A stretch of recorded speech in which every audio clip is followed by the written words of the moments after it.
YSR Congress party అధ్యక్షులు శ్రీ జగన్మోహన్ రెడ్డి గారు నన్ను నియమించినందుకు వారికి ముందుగా ధన్యవాదాలు తెలియజేసుకుంటూ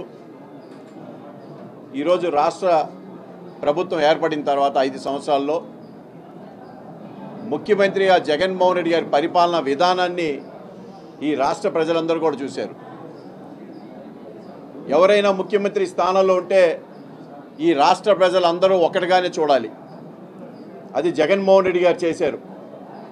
ముఖ్యమంత్రిగా జగన్మోహన్ రెడ్డి గారు ఈ రాష్ట్రంలో కులం మతం పార్టీ అనేది లేకుండా సామాజికంగా ఆర్థికంగా రాజకీయంగా అన్ని వర్గాలకి మంచి చేసుకుంటూ వచ్చారే కాబట్టి ఈరోజు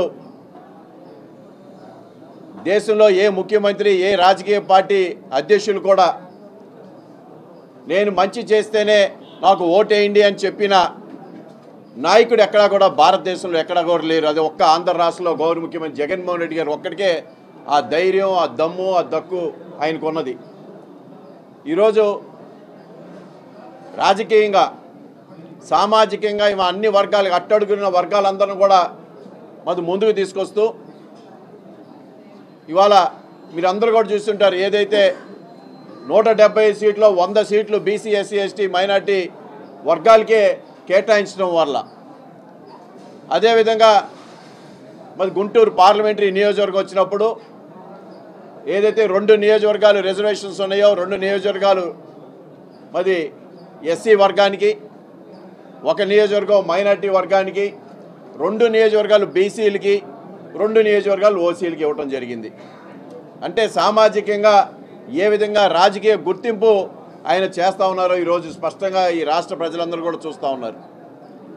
అందుకనే ఈ రాష్ట్ర ప్రగతి ఇవాళ విద్యా వ్యవస్థ ద్వారా కానీ ఆరోగ్యం మీద కానీ వ్యవసాయం మీద కానీ పరిపాలనా విధానాన్ని గడప గడప దగ్గరికి తీసుకొచ్చిన ఘనత జగన్మోహన్ రెడ్డి గారిది ఒక్కరిదే. అందుకని ఈరోజు రేపు రాబోయే ఎలక్షన్స్లో 24 మే 19 ఎలక్షన్స్లో జగన్మోహన్ రెడ్డి గారు ఉన్నంత ధైర్యం ఇవాళ ప్రతిపక్ష పార్టీలకు ఉన్నదా అని అడుగుతా ఉన్నా. ఇవాళ జగన్మోహన్ రెడ్డి గారు 175కు 175 మేము గెలిచి తీరుతామన్న దమ్ము ధైర్యంతో మాట్లాడుతూ ఉన్నారు.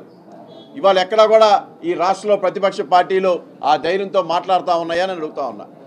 ఇవాళ వాళ్ళు పొత్తుల కోసం పాకులాడుతూ ఉన్నారు. అధికారం కోసం పొత్తులు పడతా సీట్ల దగ్గర వాళ్ళు ఏ విధంగా చితికిలు పడతా ఉన్నారో మనం చూస్తూ ఉన్నాం.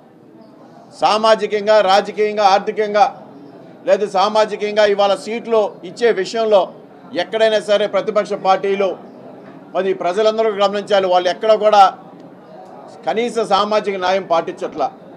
ఇవాళ గుంటూరు జిల్లా చూసాం, ఉమ్మడి గుంటూరు జిల్లా కానీ ఎక్కడ కూడా సామాజిక న్యాయం కొరవడింది వాళ్ళలో.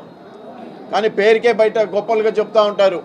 వాళ్ళు ఎల్లో మీడియా ద్వారా సామాజికంగా లేకపోతే బీసీ వర్గాలకి మేము వెన్నుదండగా ఉన్నాం మాట్లాడతారు. ఎక్కడ చేశారని అడుగుతా ఉన్నా. ఈరోజు ఏదైతే తెలుగుదేశం పార్టీ లేదా వాళ్ళ మిత్రపక్షాలన్నీ కూడా ఎవరు బరువు ఎక్కువ తోగితే వాళ్ళకే సీట్లు ఇస్తా ఉన్నారనేది కూడా స్పష్టంగా ఇవాళ అందరం కూడా చూస్తూ ఉన్నాం. ఎంత బరువు తీసుకొస్తే వాళ్ళకే సీట్లు అనేది మనం చూసాం. ఇవాళ గుంటూరు కూడా చూసాం. గుంటూరు పార్లమెంటరీ కూడా అభ్యర్థి ఎలాంటి వాడు మీరు అందరూ కూడా చూశారు. ఇవాళ ఒక ఎన్ఆర్ఐని తీసుకొచ్చారు. ఆ ఎన్ఆర్ఐకి స్థానికంగా అక్కడ ఏమున్నాయో తెలియదు. ఎవరన్నా స్క్రిప్ట్ ఇస్తే ఆ స్క్రిప్ట్ రాయటం వరకే, ఆ స్క్రిప్ట్ చదవటం వరకే తప్ప ఎక్కడ కూడా స్థానికంగా ఉన్న సమస్యలు కానీ స్థానికంలో ఏవైతే ఉన్నాయి ఎవరెవరు ఏంటో కూడా తెలియని పరిస్థితి. ఇవాళ ఆయన ఏదో పెద్ద ఎన్ఆర్ఐని అమెరికా నుంచి వచ్చానో నన్ను ఆదరించానని అడుగుతూ ఉన్నాడు. మరి అదే తెలుగుదేశం పార్టీ గత 10 సంవత్సరాలుగా ఇక్కడ ఒక ఆయన ఎంపీ పార్లమెంట్ సభ్యుడిగా చేశాడు. నేను 5 సంవత్సరాలు మరి కొన్నూరు నియోజకవర్గ అసెంబ్లీ సభ్యుడిగా ఉన్నా. నేను ఒక్కరోజు కూడా ఆ పార్లమెంట్ సభ్యుడిని చూడలా. ఈ నియోజక ప్రజలు కూడా ఎవరు చూడలే ఈ గత 5 సంవత్సరాలు 10 సంవత్సరాల నుంచి.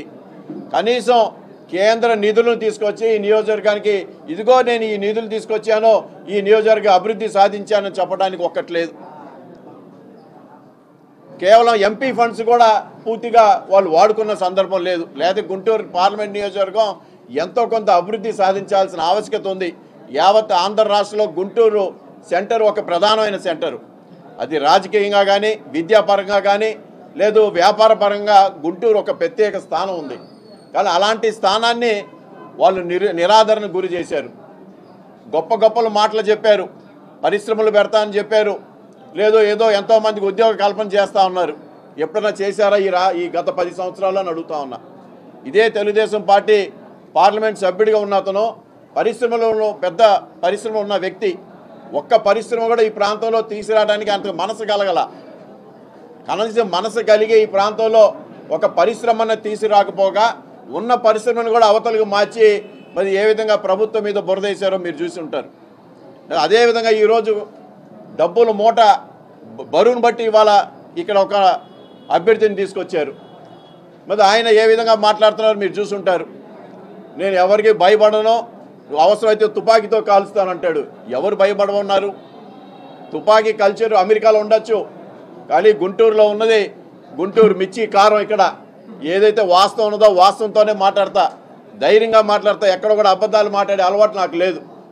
ఏదైతే చెప్తానో అది చెప్పింది చేసి చూపించే మనస్తత్వం నాదని చెప్పి గుంటూరులో చాలామంది, గుంటూరు పట్టణం కానీ చుట్టుపక్కల ఉన్న అన్ని నియోజకవర్గ ప్రజలందరూ కూడా కిలార్ రోసయ్య అంటే ఏంటో అందరికీ తెలుసు. ఇవాళ ఏదైతే స్క్రిప్ట్ రీడింగ్ ఇచ్చి పెద్ద ఎత్తున దుష్ప్రచారం చేస్తూ ఉన్నారు. ఇవాళ మీరు చూసుంటారు, నిన్నగాక మీ ప్రెస్ అండ్ ఎలక్ట్రానిక్ మీడియాలో కూడా చేబ్రోల్ మండలంలో గ్రావెల్ మైనింగ్ గురించి మాట్లాడారు. పాపం పక్కన ఆయన దూల్పాల నరేంద్ర స్క్రిప్ట్ రాసిస్తే స్క్రిప్ట్ చదివాడు. నేను ఒకటే కోరుతున్నా ఎన్ఆర్ఐని, ఆ పక్కన ఉన్న మీరు వెళ్ళినప్పుడు 2 ఇళ్ళు తలుపు కొట్టి అడిగితే ఈ ప్రాంతంలో ఎవరు గ్రావెల్ మైనింగ్ చేశారని చెప్తే 700 ఎకరాల్లో 650 ఎకరాలు దూల్పాల నరేంద్ర చేశాడని చిన్న పిల్లవాడిని అడిగినా చెప్తారు. తెలుగుదేశం పార్టీకి ఒక వెనతో పెట్టిన విద్య ఉంది. వాళ్ళు ఏం చేస్తారంటే ఒక అబద్ధాన్ని 1,00,000 సార్లు మాట్లాడతారు, అది నిజం అనిపించడానికి. అలాంటి కుయుక్తులు ఇక్కడ పన్నుతూ ఉన్నారు. ఆ ఎన్ఆర్ఐకి నేను ఒకటే హితవు పలుకుతా ఉన్నా, వాస్తవాలు తెలుసుకొని మాట్లాడండి. వాస్తవాలు తెలుసుకొని మీ యొక్క ఆ పొన్నూరు ఎవరున్నాడో మీ యొక్క పాత మీ యొక్క సమన్వయకర్త లేకపోతే మీ అభ్యర్థి అతని చరిత్ర చూసుకొని అతని చరిత్ర ఆ పొన్నూరు నియోజకవర్గంలో అడిగితే తెలిసింది. ఇవాళ నేను ఘనంగా చెప్తా ఉన్నా, 30 సంవత్సరాల్లో వాళ్ళు చేయలేని అభివృద్ధి పొన్నూరు నియోజకవర్గంలో నేను చేసి చూపించా. అందుకనే గౌరవ ముఖ్యమంత్రి జగన్మోహన్ రెడ్డి గారు, అన్నా నువ్వు పొన్నూరు నియోజకవర్గంలో బ్రహ్మాండంగా చేసావు, ఇవాళ గుంటూరు పార్లమెంటుకి నువ్వు ప్రమోషన్గా వెళ్ళి నీ వల్ల మిగతా అన్ని నియోజకవర్గాలు కూడా బ్రహ్మాండంగా నీ వల్ల సపోర్ట్ వస్తుంది కాబట్టి నువ్వు పార్లమెంట్లో పోటీ చేయమని నన్ను పార్లమెంట్కి పంపించి అంబటి మురళి గారిని పొన్నూరు పంపించడం జరిగింది. ఈ ఒక్కటి చాలు. ఇవాళ దుష్ప్రచారంతో తెలుగుదేశం పార్టీ అభ్యర్థులు, తెలుగుదేశం పార్టీ టీడీపీ అంటే తెలుగు దుష్ప్రచారాల పార్టీ అంటే వాళ్ళని ఘనంగా పిలవటానికి బాగుంటుందని చెప్పి నేను చెప్తా ఉన్నా. అందుకనే ఏదైనా సరే ఈ ప్రాంత ప్రజలకి గుంటూరు పార్లమెంటరీ ఈ 7 నియోజకవర్గాల అభ్యర్థుల్ని మరి అత్యధిక మెజారిటీతో గెలిపించాలని చెప్పి కోరుతూ, ఈ నియోజకవర్గంలో ఏదైతే స్థానికంగా మేము ఉన్నామో, ఇవాళ మిర్చి వ్యాపార రంగంలో నుంచి నేను వచ్చా. ఇక్కడ ఈ ప్రాంతంలో మిర్చి మరి ఏదైతే పెద్ద ఎత్తున ప్రపంచవ్యాప్తంగా గుంటూరు మిర్చి యార్డు ఒక పేరుగాంచింది. ఈ ప్రాంతంలో మిర్చికి అనుబంధ పరిశ్రమలు కానీ లేదు దాంట్లో ఉద్యోగ అవకాశాలు కానీ, అదేవిధంగా మంగళగిరి చేబ్రోల్ మండలాల్లో వ్యవసాయ వెజిటేబుల్స్ ఉత్పత్తులు ఉన్నాయి. దానికి అనుగుణంగా డీహైడ్రేషన్ ప్లాంట్స్ కానీ, అదేవిధంగా ఏదైతే డెల్టా ప్రాంతం ఉందో ఈ ప్రాంతంలో ఎథనాల్ పరిశ్రమలు కూడా తీసుకురావడానికి నేను సాయశక్తిలో కృషి చేస్తానని చెప్పి ఈ సందర్భంగా తెలియజేస్తా ఉన్నా. ఎక్కడ కూడా ఏదో అబద్ధాలు చెప్పి ప్రజలను మోసం చేసే తత్వం కాదు. ఏదైతే ఇవాళ చెప్పానో మీరు నోట్ చేసుకుంటారో తూచా తప్పకుండా ఆ పరిశ్రమలన్నీ కూడా తీసుకొస్తాను. అది నాకు ఉన్న సత్తా అది. అందుకని ఎక్కడ కూడా ఇవాళ ప్రజల ముందు ఏదైతే డబ్బు మూటలు తీసుకొచ్చి మళ్ళీ తర్వాత ప్రజలకు కనపడిన వ్యక్తులు ఉన్నారో అలాంటి వ్యక్తులను నమ్మవద్దు. ఆల్రెడీ 10 సంవత్సరాలు గుంటూరు పార్లమెంటరీ నియోజకవర్గం వెనకబడిపోయింది. ఇవాళ గుంటూరు పట్టణంలో ట్రాఫిక్ సమస్య ఉంది. శంకులాస్ ఓవర్ బ్రిడ్జ్ కానీ, లేకపోతే శ్యామనగర్ అండర్గ్రౌండ్ రైల్వే బ్రిడ్జ్ కానీ, లేదు నెహ్రూ నగర్లో ఫ్లైఓవర్ రావటం కానీ, ఇన్నర్ రింగ్ రోడ్ ఫ్లైఓవర్ కానీ, ఇవన్నీ కూడా కేంద్ర ప్రభుత్వంతో మాట్లాడి సెంట్రల్ గవర్నమెంట్ రైల్వేస్తో మాట్లాడి తప్పకుండా రాబోయే 5 సంవత్సరాల్లో ఇవన్నీ కూడా సాధిస్తా అని చెప్పి, దీంతోపాటు కేంద్ర నిధులతో కూడా గుంటూరు పార్లమెంటరీ నియోజకవర్గంలో అన్ని నియోజకవర్గాల అభివృద్ధి కార్యక్రమాలు నాబార్డ్ నిధులతో రైతాంగానికి కావాల్సిన డ్రైనేజ్ వ్యవస్థ కానీ లేదా ఇరిగేషన్ కెనాల్స్ కూడా బాగు చేస్తారని చెప్పి ఈ సందర్భంగా తెలియజేసుకుంటూ, గుంటూరు పార్లమెంటరీ నియోజకవర్గం వైఎస్ఆర్ కాంగ్రెస్ పార్టీ హయాంలో అభివృద్ధి సాధిస్తుంది, ముందుకు తీసుకెళ్తానని చెప్పి ఈ సందర్భంగా మీకు తెలియజేస్తా ఉన్నా. నేను మరి మిర్చిలో చేసినప్పుడు ఇక్కడ స్పైసెస్ బోర్డు మెంబర్గా చేసినప్పుడు కూడా స్పైస్ బోర్డు కేంద్ర ప్రభుత్వం పరిధిలో ఉంది. ఆ రోజు ఇక్కడ స్పైస్ బోర్డు ల్యాబొరేటరీ కానీ స్పైస్ బోర్డు రీజనల్ ఆఫీసెస్ తీసుకొచ్చే దాంట్లో నేను ఆ రోజు కృషి చేశాను, గుంటూరు చిల్లీ బోర్డుకి సంబంధించింది. అదేవిధంగా రాబోయే రోజుల్లో మిర్చి ప్రపంచవ్యాప్తంగా పేరుగాంచింది కాబట్టి చిల్లీ బోర్డు స్పెషల్గా ఏదైతే స్పైసెస్ బోర్డులో నుంచి చిల్లీ బోర్డుని గుంటూరు తీసుకొచ్చే విధంగా కృషి చేస్తానని చెప్పి ఈ సందర్భంగా తెలియజేస్తా ఉన్నాం. మీరు చూస్తుంటారు 2019లో అతిరేత మహారాజులందరూ ఆ రాజకీయ పార్టీలో ఏమైపోయారు. ఇవాళ ఎంతమంది వాళ్ళ 2019 ఎలక్షన్స్లో సునాయాసంగా ఒక చిన్న కార్యకర్త కూడా అత్యధిక మెజార్టీతో గెలుపొందారు. అదే జగన్మోహన్ రెడ్డి గారి బలం, ప్రజల్లో ఉన్న ఆయన బలం. అందుకనే ఆయన ప్రజలకు ఏదైతే సంక్షేమం ద్వారా అందించాడో ఇవాళ రాజకీయంగా సామాజికంగా అన్ని వర్గాలు గుర్తింపిస్తా ఉన్నాడో అందువల్లే ఆయన 60 రోజుల ముందు ఆయన ఇచ్చిన గ్యారంటీగా గెలుస్తారు అనే ధీమాతోనే ఇవాళ సీట్లు ఇవ్వడం జరుగుతూ ఉంది. అవతల అభ్యర్థి ఆయన చెప్తా ఉన్నాడు, మీరు చూసుంటారు యూట్యూబ్లో, ఎన్ఆర్ఐ.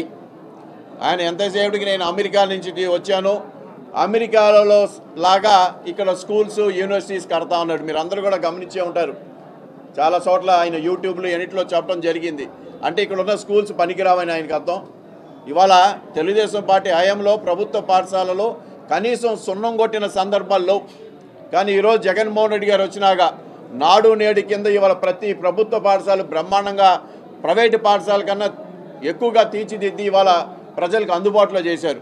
కానీ ఆయన ఏం చేస్తూ ఉన్నాడంటే నేను స్కూల్స్ పెడతాను, ఇంకా బాగా గైరైన స్కూల్స్ పెడతా అంటున్నాడు.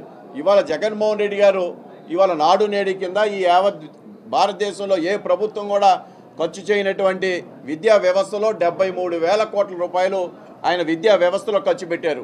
ఇది ఏ ప్రభుత్వం కూడా ఎక్కడ చేయలే. ఇది ఎందుకు చేశారంటే అట్టడుగు స్థాయిలో ఉన్న వర్గాలందరూ కూడా వాళ్ళు మరి విద్యా వ్యవస్థ ద్వారా పైకి వచ్చి ప్రతి కుటుంబం ఆర్థికంగా బలోపేతం కావాలనే ఉద్దేశంతోనే చేశారు. కానీ ఇలాంటి ఎన్ఆర్ఐలని ప్రజల్ని మోసం చేయడానికి పనికొస్తారే తప్ప ఎక్కడైనా సరే